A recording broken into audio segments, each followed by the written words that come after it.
Friends, ಇದು ಚೆನ್ನೈ ಎಕ್ಸ್ಪ್ರೆಸ್ಸಲ್ಲಿ ಶಾರುಖ್ ಖಾನ್ ಮತ್ತು ದೀಪಿಕಾ ಪಡ್ಕೊಂಡು ಇಲ್ಲಿ ಜೀಪ್ ತೊಗೊಂಡು ನೀರಲ್ಲಿ ಬೀಳಿಸ್ತಾರಲ್ಲ, ಅದು ಇದೆ ಅಂತೆ ನೋಡ್ರಿ. ಮೇರೆ ಅಪ್ಪಕ್ಕ ಜೀಪ್ ಗಯ ಪಾನಿ ಮೇ ಅಂತಾಳಲ್ಲ, ಅದು ಅದು ಇಲ್ಲೇ ಆಗಿದ್ದು ಸೀನು. ಇದೆ ನೋಡಿ ಅದು ಲೇಕು. ಶಾರುಖ್ ಖಾನ್ ಮತ್ತು ದೀಪಿಕಾ ಪಡ್ಕೊಂಡು ಮುನ್ನಾರಲ್ಲಿ ಶೂಟಿಂಗ್ ಆಗಿದ್ದದು. ಭಯ ಲೇಕ ನಾಮ್ ಕ್ಯಾ? पुलमुड़ी रिवर, पुलमुड़ी रिवर ना, पेरियारम, पेरिया पेरिया.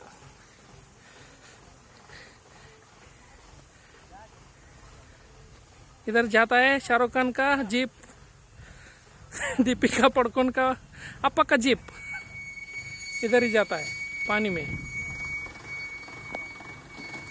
ये आ गया शाहरुख खान का जीप.